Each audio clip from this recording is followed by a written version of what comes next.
back to the channel, welcome back Explorers. My name's Jack. You join me here today, finally delving into NASCAR and the art of revenge. This video has been requested and said in so many other comments in my NASCAR videos. I feel like I'd be doing a disservice not doing it. So, it's a very long one, so not a long intro from me. If you are new around here and you like what you see, please leave a like, leave a comment, subscribe, all that good stuff. Let YouTube know I'm doing something you enjoy. And if you're old around here, welcome back Explorers. I'm still dying of the man flu, but here we go. Without further ado, buckle up because I'm standing for the whole length of this. 3, 2, 1. Make sure you, if it's still available, go and buy his toy as well. And subscribe to EMP Lemon. Use your signal, you cow! When you're stuck in traffic, it's easy to lose your temper. Sometimes we encounter other drivers so insanely idiotic that they make us question who decided to give them a license. Driving this poorly should be a crime. Yeah. Sometimes it is, and the problem elegantly solves itself. But most of the time, the idiot just gets away scot-free. Not content with the unfairness of it all, There's been many times on the motorway, freeway if you're in America, where you just wish, just once, that the douchebag that passed you at 110 was then swiftly followed by like an undercover cop car. That's all you want, just once in life. A few of us will try to take justice into our own hands, often with less than fortunate results. Before you plan an act of road retribution, you may want to seek out wisdom from the experts. Let's do it. Vickers, Dale Earnhardt Jr., that ain't gonna work, boys! Motorsports feature the most talented drivers in the world, Yeah. but they still succumb to the same emotions as the rest of us. With potentially millions of dollars on the line, patience on the racetrack runs very thin. Auto racing provides a unique opportunity for drivers to destroy each other's vehicles without any legal or financial repercussions. In series like NASCAR, the cars are durable enough to dish out some serious punishment without jeopardizing themselves. Most racing accidents are just that, accidents. But in NASCAR, a few wrecks are not just intentional, but premeditated. I was going to say I'm not going to pause because this is very long, but I have been told by many fans of the sport that, and I know this now, shunting is okay, bumping is okay, but every now and then, revenge has to be taken. On track, the best drivers are just as skilled at retaliation as they are at racing.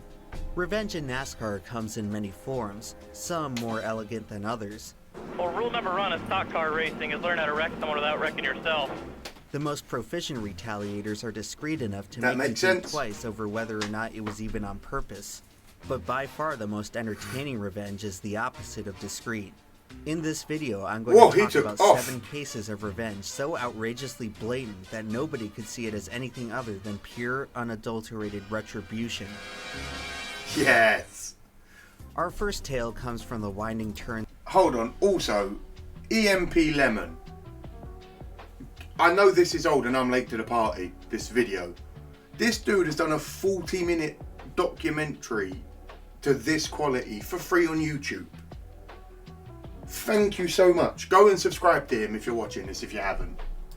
Of Sonoma, California, one of the few road courses on the NASCAR schedule. These We love types of tracks Sonoma. give NASCAR drivers the opportunity Gran to do Turismo something free. they rarely ever get to do, turn right. Rewind! Yeah. And Sonoma's most eventful right turn is without a doubt turn 11, a tight hairpin that forces drivers to decelerate from 120 to 40 miles per hour. I've been in riding just there a few few seconds. times myself In one on race, Gran two drivers Turismo. are about to get very familiar with turn 11 and each other. Oh, it's It's lap 37 of the 2011 Toyota Save Mart 350. Tony Stewart has a fast car, but he's stuck back in traffic. Tony's getting a bit frustrated with Brian Vickers, who refuses to give up his position. By the time they reach turn 11, Tony has had enough and dumps him. Oh, he locked it up! Vickers around! During this time, Tony Stewart is one of the most formidable and aggressive drivers in the sport. If you raced him the wrong way, he would not hesitate to take you out of contention. Over the years, dozens of drivers have fallen prey to Stewart's retaliation, and for a moment, Vickers looked to be yet another victim. The race continues and Tony works his way through the pack. Bit of a At lap pack bully, 85, huh? He's cruising to a top 5 finish when the broadcast cuts to commercial. When they come back, Tony Stewart has been sent to the Shadow Realm. Did he get a taste It of his took own Brian medicine? Vickers more than 50 laps to get back to Stewart, and when he did, he sure made the most of it. Good boy. Vickers hooked Tony at the precise speed and angle to strand him on the tire barrier, knocking him out of the race entirely. A well-orchestrated act of payback, but one that would ultimately prove inconsequential in the grand scheme of things. Vickers may have won the battle Yeah. that day, but it But he wouldn't lost the stop war. Tony Stewart from Yeah. eventually winning his third and final Cup championship that season. At the very least, though, Tony didn't wreck anyone else for a while after this. They say that revenge is a dish best served cold, and in NASCAR, some drivers prefer to bide their time before dishing out their Everybody payback. loves Robbie. And Jimmy Johnson gets turned right in the front of Mark Martin. And he's not waiting to get in the ambulance, I don't think. I think he's waiting to wave to his favorite driver right now. I think he, yeah. Robbie Gordon was possibly the only NASCAR driver more aggressive than Tony Stewart. Robbie was the racing embodiment of chaos. Why? His decisions Did it on the work? racetrack seemed to be governed entirely by impulse. He Maybe. would do things on the track that seemed completely pointless to anyone else but him. This is just what drives me crazy. Robbie Gordon is worried about a lap car, and he lets Tony Stewart take the lead. These loose cannon antics made him one of the most entertaining drivers to watch. He was the driver to boldly go where no other driver had gone before. Robbie Gordon, California kid, is going to win the Dodge St. Martin 350. Robbie Gordon was most well known as Incredible. one of NASCAR's best road course racers, but his most bombastic moments would come at the Magic Mile in New Hampshire. In 2001, Robbie would infamously score his first ever NASCAR victory there by moving Jeff Gordon out of the way. In the 2004 race, he would get spun by Greg Biffle and then hunt him back down like a heat-seeking missile, taking out 2 other championship contenders in the process. See, But believe it or not, this wasn't even the best example of Robbie getting revenge at New Hampshire. So based on what we've seen so far, it's generally a bad idea to piss off Robbie Gordon on the racetrack. In the 2005 Sylvania 300, Michael Waltrip did just that. By this season, Robbie Gordon had become fed up with answering to any team owner above him, so he opened up his own team. He would run the 2005 campaign as NASCAR's only owner-driver. Financing your own race team comes with a lot of autonomy, but at the cost of a lot of, well, money. Yeah, I was gonna say, Any on-track mishaps very would now expensive. come Oh! directly out of Robbie's own pocket. Oh. Considering his track record at that point, it was a pretty risky spot to be in. So how did Robbie do in his first year as his own boss? Pretty awful. By September, he has only one top 10 and has failed to qualify for 4 races. Oh, wow. He's sitting a dreadful 36th in points, but Oh, he has wow. a pretty decent run going at New Hampshire. That is until, while under caution, Michael Waltrip hooks him into the wall and totals his car. Son of Needless a... to say, Robbie Gordon is not happy. About the 15, then he said, NASCAR, I hope you're listening. I will pay Michael Waltrip back. Robbie vows revenge against Michael, but after many months of inaction, everyone has pretty much forgotten about it. The following July, Until- the Cup Series returns to New Hampshire. In 2006, Waltrip had become the co-owner of his own racing team, and just like Robbie the year before, he was struggling. Late in the race, Michael finds himself lined up behind who else but Robbie Gordon. Oh, no. Everyone else may have forgotten what Oh, happened no. a year prior. Oh, but no. Robbie sure hasn't. Our guy's trying to come back to us. How did that happen? Robbie Gordon didn't have many victories in his NASCAR career, but when he did win, he made sure to do it in a way that was unmistakably his. Drivers like Robbie are all but extinct in NASCAR today. Yeah, but I have back in the noticed. day, it was common to see lots of drivers march to the beat of their own drum. I have noticed in modern NASCAR, obviously because of the amount of money and because of safety and because of just a generalization of the sport needing to be as safe as possible, which I agree with, drivers are less aggressive now. It's not anyone's fault as a driver. It's just the way the sport's gone, isn't it? But I tell you what, revenge, it's crazy how long people can hold on to a grudge for.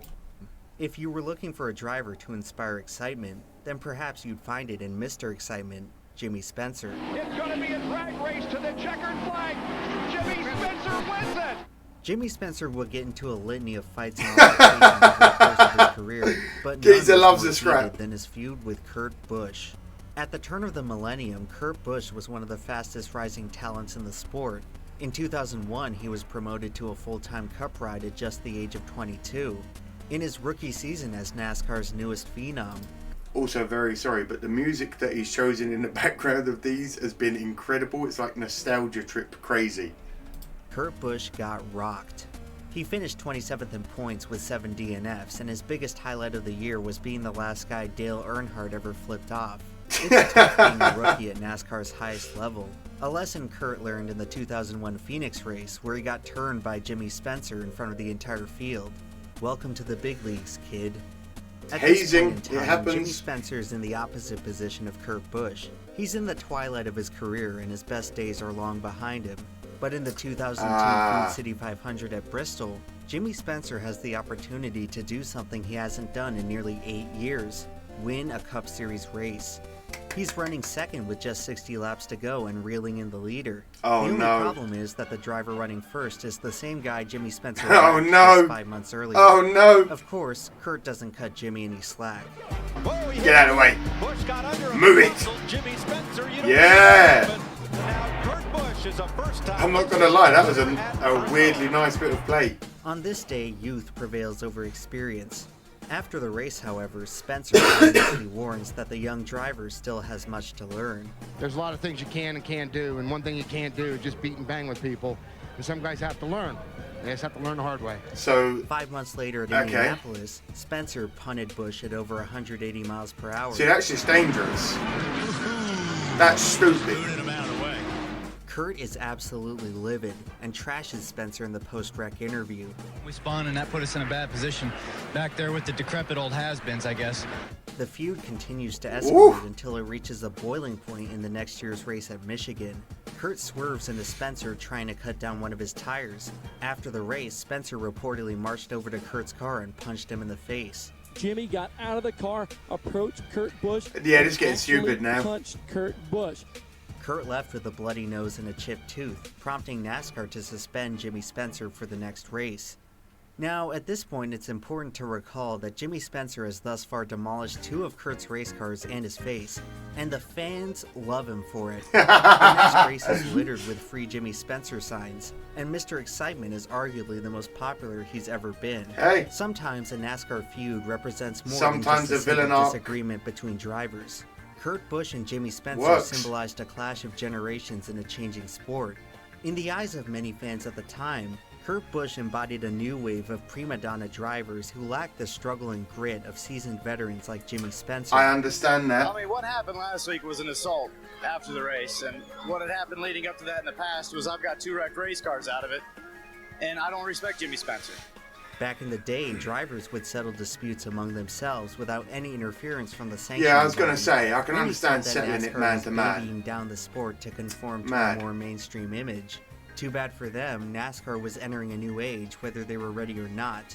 Just 1 year afterwards, Kurt Busch would sit atop the sport as champion. Not long after that, Jimmy Spencer would retire and find a new home on the Speed Channel. While Kurt got the best of him in their time as competitors, Jimmy Spencer always finds a way to have the last laugh. It's time for Kurt Busch Radio Sweetheart. What is... Despite starting off as polar opposite rivals, Kurt Busch and Jimmy Spencer Oh, that was good. didn't end up being so different after all. NASCAR is always changing. That was good. Try as you might, you can't stop the future.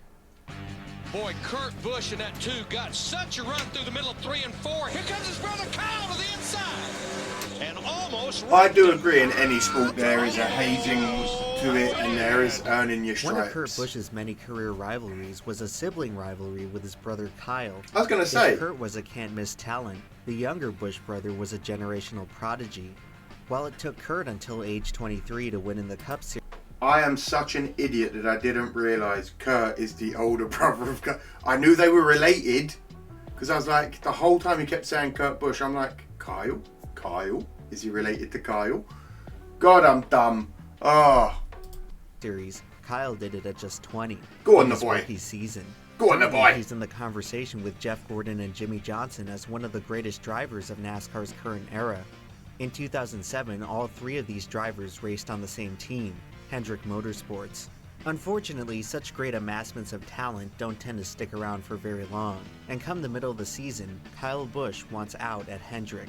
Just like his brother, Kyle Busch had the tendency to lose his temper and had reportedly worn out his welcome with team owner Rick Hendrick. Despite his skirmish with Kurt in the All-Star race, Kyle Busch's greatest rival wouldn't come from his brother. It would come from his replacement.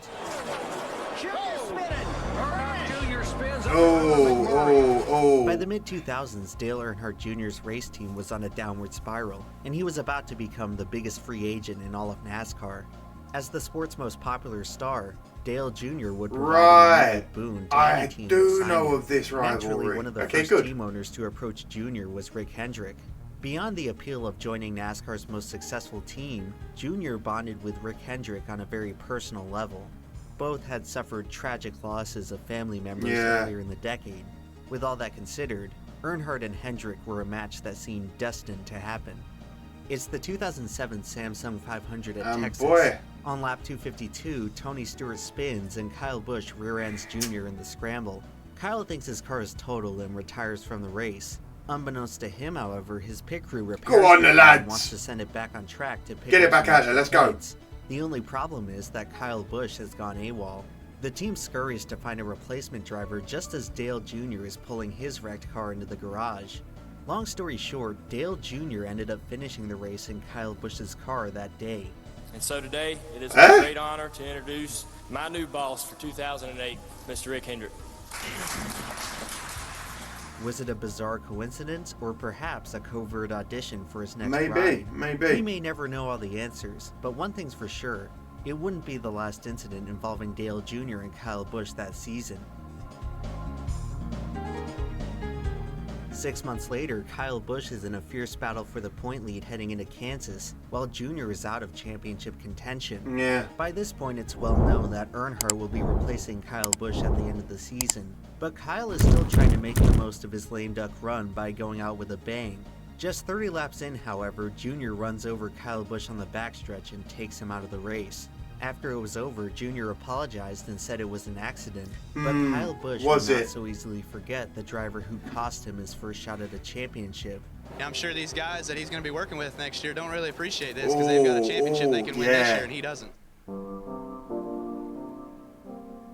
It's the spring of 2008, I'd be hot and under Dale the collar. Jr. wants badly to win for his new be, team. He is currently in the midst of a 70-race winless streak. Meanwhile, Kyle Busch is riding high in his new Joe Gibbs Racing Toyota, winning 2 of the first 9 races on the season. In the final laps at Richmond, Dale Jr. is just a few miles from victory. Kyle Busch, however, has other plans. Got him. Oh, I believe he's got him this time. Oh, he turned it! Oh, he turned it! Oh. You know what, Daryl? I saw the wheels on the 18 car turn to the hey, left. all I'm going to say is an eye for an eye leaves the One could whole say world that the end of blind. this race profoundly shaped the next few years in NASCAR. Kyle Busch finished 2008 with 8 victories and was instantly rocketed to public enemy #1 in the sport. You can see A why. lot of people hated it. You know, I guess those are the ones with 88s tattooed on their arm. For Dale Jr., the incident would mark the beginning of the worst stretch of his career.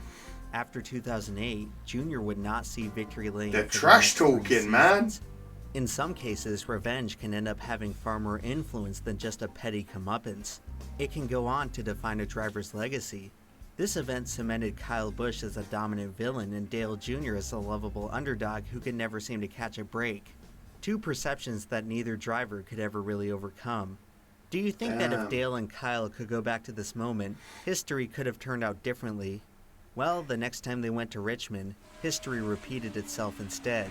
Oh dear. Oh dear. Revenge in NASCAR can greatly influence how we perceive other drivers, but very rarely does it influence the actual outcome of a season.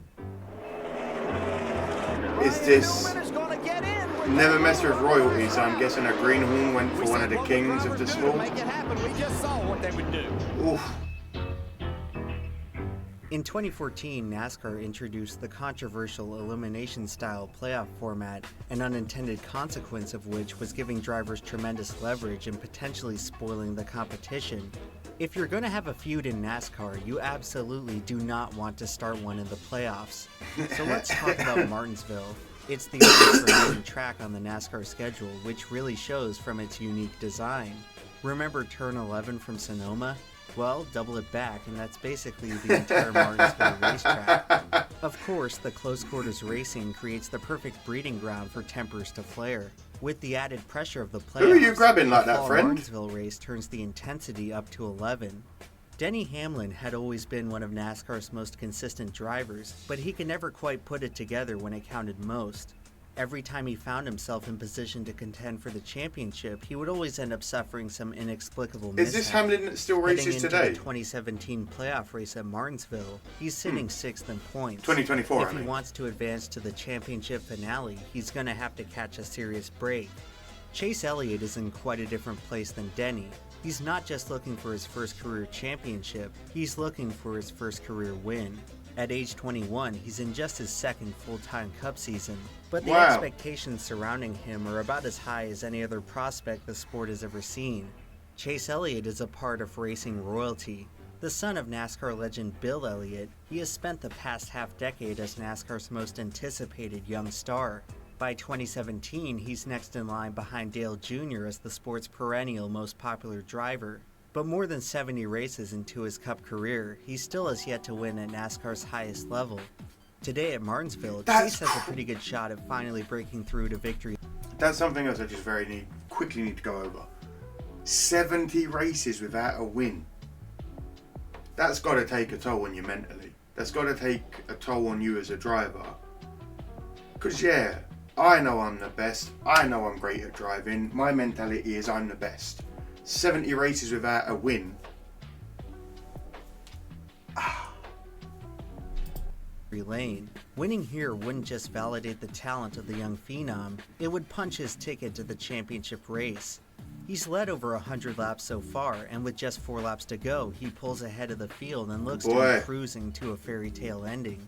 Too bad for Chase, the driver behind him is who is not about to let another opportunity go to waste.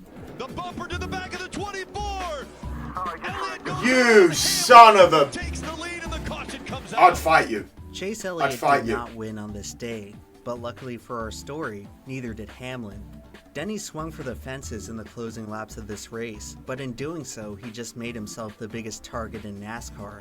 Racing hard for the win here, Denny. What happened? What a scumbag. Trying to get a race win, but you know, it's everybody wrecked everyone there at the end. It was... I'm not sitting Everybody here, wrecked everyone, brother. It looked like you were the cause of that. Tried to move him out of the way and spun out. It's now one race before the championship finale. In the closing laps, Denny Hamlin is holding on to the final transfer spot by the slimmest of margins. Yeah, it was at this point that Chase Elliott taught Hamlin a lesson in why you should never mess with racing royalty. Oh, into the wall goes the 11. The 24. Ooh. And now tire smoke coming out of the 11. Just letting you know. And there went the tire. The 11 goes into the wall. Did he pop his tire? No way! That could be the championship hopes going up in smoke for Denny Hamlin.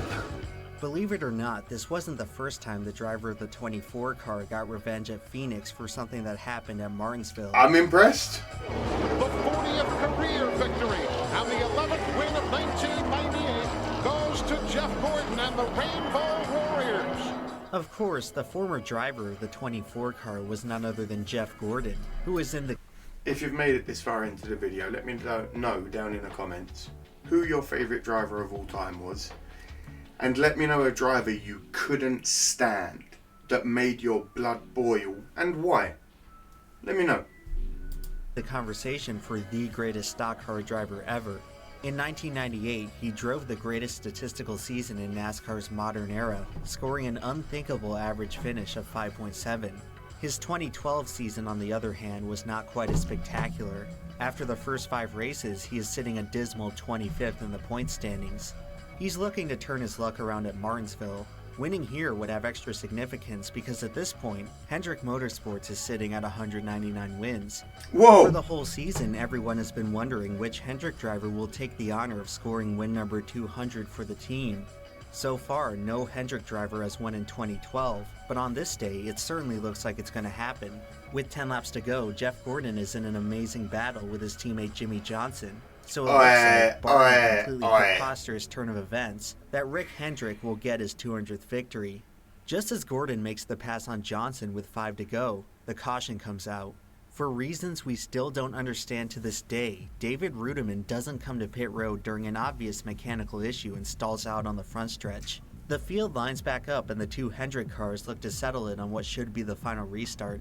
The only problem now is that they're on worn tires and are sitting ducks to the pack behind them on fresh tires. Looks like to me possibly Clint Boer in the 15 won the battle off pit road. No. Better keep an eye on. No. Well, the green just flag gave me drops and both goosebumps. Hendrick cars get a poor jump off the line. Oh. Simultaneously, Ryan Newman gives one of the biggest shoves in Martinsville history to Clint Boer, who's directly behind the Hendrick cars. With nowhere else to really go, Boer makes the split-second decision to dive bomb inside of Jeff Gordon. 3 wide into turn 1 at Martinsville. This went about as well as you may have guessed. I know going 3 wide is not what you want on a turn. That was not pretty.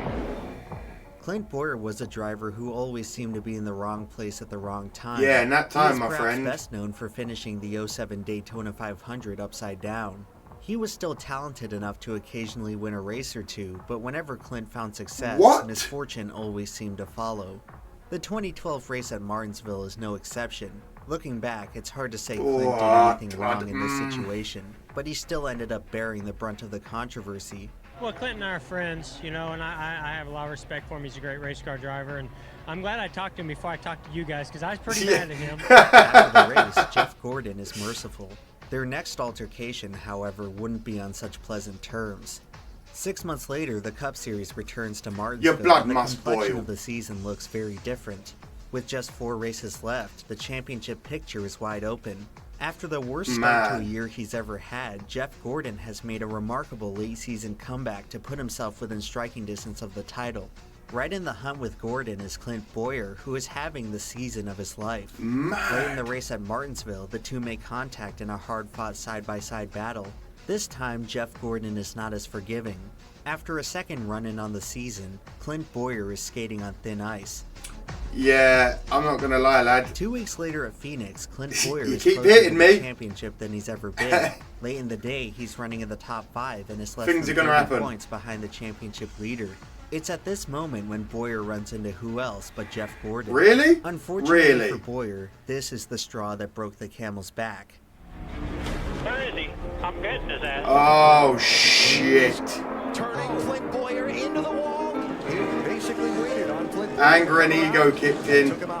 It's I get still it. surreal I would have watching done this it. back today, nearly a decade afterwards. Jeff Gordon hunted down Boer like a dog and erased his championship hopes in one flick of the steering wheel. What ensued was possibly the biggest melee in the history of NASCAR, but for as many punches that were thrown that day, changed the outcome. Clint Boer would go on to lose the championship Why am I laughing by so just hard when I 39 got points. a chest If infection? Gordon doesn't take him out, it's very possible he could have won the whole thing. Boer would never again come as close to winning a Cup Series title. Jeff Gordon is a racing god. He can give and he can take away. It's hard to imagine a moment in NASCAR more savage than Gordon's revenge on Clint Boer, but believe it or not, there is one incident that tops it, mostly because it came from such an unlikely source. Oh, so someone that isn't aggressive, I'm guessing. Matt Kenseth is the 2003 NASCAR Winston Cup Series champion. If I could use one word to describe Matt Kenseth's career in NASCAR, it would be overshadowed. If you asked fans to list off the best drivers of the 21st century, many of them would probably forget to mention him. In 2003, he put together one of the most dominant seasons in recent memory, only to have it continually discredited because he only won a single race. Many have inferred that Kenseth's 2003 season directly persuaded NASCAR to overhaul the entire championship format to make sure that a performance like it could never happen again. So what exactly is the problem with a guy like Matt Kenseth nearly leading the points wire to wire? Well, the thing is that Matt Kenseth was not exactly the most exciting driver. He had a rather milquetoast personality, Placid. which many Say consider placid. to be downright boring to watch. Calm. But Matt's relative non-intrigue served more as a testament to how good he was at staying out of trouble. He always played it cool with the media and avoided drama like the plague. On track, he was one of He's the just there to cleanest and drive. most respectful Good drivers lad. out there. It was really difficult to recall any examples of Matt Kenseth intentionally wrecking someone in a race. On the very few occasions he did end up in an altercation, he always seemed to take much more punishment than he dished out. So remember Brian Vickers from Chapter 1? Yep. Well, getting revenge on Tony Stewart must have awoken some kind of demon within him, because later that season at Martinsville, Vickers went on possibly the biggest rampage in NASCAR history. Throughout the race, Vickers takes out Regan Smith, Montoya, Jamie McMurray, Why? and then starts beating and banging on Matt Kenseth, who at that moment is battling for the championship lead. Kenseth tries to put an end to Vickers' reign of terror by punting him out of the way, but that only makes him the sole target of the wrath. Just a few laps later, Vickers plows into the back of Kenseth, who goes on to finish outside of the top 30. Not content with just one act of vengeance, however, Vickers would take out Kenseth again 2 weeks later at Phoenix. You're a child, Needless to man. say, Matt Kenseth didn't end up winning the championship this season. Keep in mind, this happened just 1 year before Jeff Gordon cost Clint Boer the championship at the same track and nearly started a riot. After Vickers did the same thing to Kenseth, this is what Matt had to say. It's just unfortunate, but we'll just move on, keep working on it, and hope to have a better week next week. That's just the kind of guy Matt was. It was that hard to make him mad. Oh, I don't know. I'd be... Matt departed from longtime team owner Jack Roush to race the 20 car for Joe Gibbs Racing. The driver he replaced was Joey Lagano, who is far and away the most controversial driver in the sport today. Yep. And boy, Tony Stewart is after Lagano. What the hell do you think I was mad about? Dumb little runs us clear down to the infield. He wants to about everybody else, and he's the one that drives like a little I'm gonna bust his ass. There's just something about Lagano that really rubs people the wrong way. Some aggression. He was at one point the most highly touted NASCAR prospect ever, literally earning the moniker of the greatest thing since sliced bread. The immense amount of media hype surrounding his rise through the ranks made it tough to root for the guy early on. It didn't help that his racing style got on the nerves of many fans and drivers. When you get right down to it, Joey Lagano is a dirty driver. When the chips are down, he will resort to cheap tactics if that's what it takes to win. He'll block someone with a huge run and risk wrecking the whole field. He'll slam someone into the wall if he knows they're going to pass him. He'll move a 53-year-old Mark Martin out of the way rather than going through the inconvenience of racing him clean for the win. I got dumped. Flat out just drove straight in the corner and wrecked me. It's the same thing. Somebody throws a stupid block that's never going to work, wrecks half the field, and then goes, You know, I'm tired of these guys doing that stuff, and especially out of a kid that's been griping about everybody else. He's run his mouth long enough. He's sat there and done this double standard, and he's nothing but a little rich kid that has never had to work in his life. Being a recklessly people really inconsiderate didn't like driver him. Isn't necessarily a bad Some people thing, still don't but like the him. difference between Lagano and someone like Dale Earnhardt is that Joey doesn't own it in a cool way. He still likes to carry himself as the innocent babyface who's never done anything wrong. I'm sure that off the track, Joey Lagano is a really great guy, but when he gets behind the wheel, it's hard to find a driver less likable. Middletown, Connecticut's Joey Lagano wins the Daytona 500. By 2015, the hatred for Joey Lagano was reaching an all-time high. He's having the best statistical season of his career and looks poised to take the championship. One of his biggest challengers for the title is But if Matt your personality Kenseth, who has won stinks, 5 races through 28 events. Don't the matter how most in much the you win. series. If you don't in a get the playoff fans format where behind you. winning races is practically the only thing that matters, the season's winningest driver has a pretty good shot to take the championship. The drama begins at Charlotte. Joey Lagano wins, locking himself into the next round. Matt Kenseth finishes almost dead last after wrecking early, putting himself in a virtual must-win situation. The next week at Kansas, he's looking to do just that. Let's go. He's dominated the race, leading Let's more go. than half the laps in the event. The only other driver who's been able to contend with him all day is Joey Lagano. Now let me reiterate here that Joey is locked in to the next round. He has nothing to gain. No, don't do this. Don't be a dickhead. If you know you're going to be fine. It sense to escalate things here. But in this situation, Joey Logano's probably not thinking about strategy. He's been around for a while now and knows that Matt's an easy target. A guy who got pushed around for his whole career and never once did a damn thing about it. Joey doesn't do what he does next because it's a smart racing move. He does it because he knows he can get away with it. And around goes the 20. You son of a bitch, man. You son of a bitch. Many modern NASCAR fans consider the 2015 season to be one of the worst in recent memory. A combination of subpar racing, inconsistent meddling from the sanctioning body, and season-long dominance from the sport's least popular drivers left most fans desperate for something to be excited about. That's not good. Unfortunately for them, the following race would be the most miserable yet. The race ended under dubious circumstances after Kevin Harvick wrecked the whole field on the final restart. Dale Jr. came gut-wrenchingly close to saving himself from elimination, but he never even had a chance to race for the win. As the caution flag flies, the sport's most popular driver is just edged out by Joey Logano.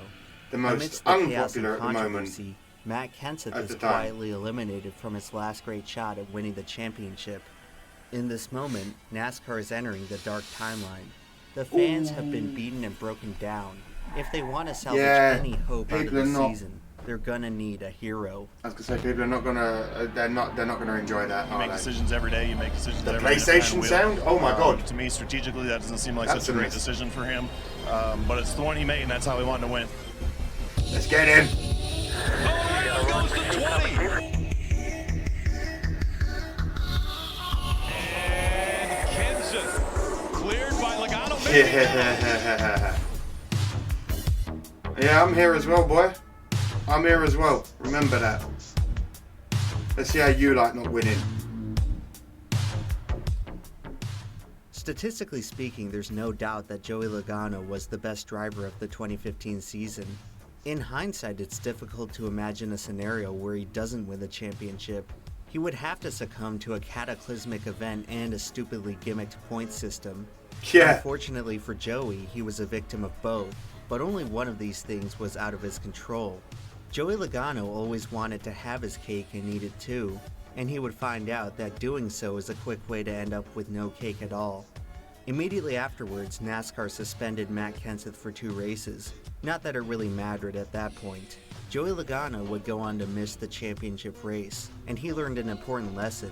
The problem with taking from someone when you have nothing to gain is that one day that person may wind up with nothing to lose. They've got nothing to lose, exactly. Matt Kenseth was never really a popular driver. Don't mess with someone moment, all of us were Matt Kenseth fans. In a way, Matt Kenseth helped everyone get revenge on Joey Logano. Go on, the boy! The coolest he's ever felt in his life. Unless you were a Logano fan, but nobody really cares about them. People do. We like all fans. Revenge tells many different kinds of stories across racing. Stories about greed, ego, respect, legacy, change, chaos, and justice. These stories are all unique in their own right, but most of them end in the same way. The story of revenge is ultimately a story of forgiveness.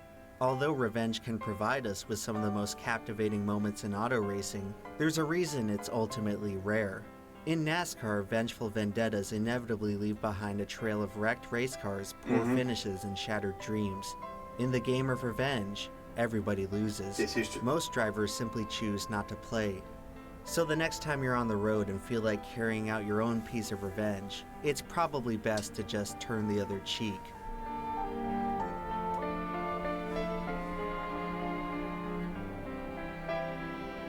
Written by, honestly, go and subscribe to EMP Lemon.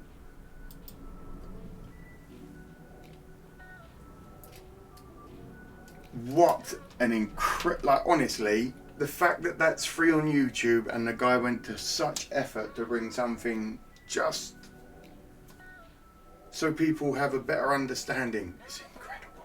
Absolutely incredible. As I said earlier, an eye for an eye leaves the whole world blind. Revenge is something we all want sometimes, but it doesn't always, it's not always as sweet as we expect it to be, let's be honest. I've never really got revenge and thought, yeah, Well, maybe at the time I did, but after that, you know, this was incredible. I'm grateful to EMP Lemon, I don't know what it is. I'm grateful for you all watching this. Like I said earlier, let me know down in the comments who your favourite driver was, who your most hated driver was. Other than that, have a great day, be well, and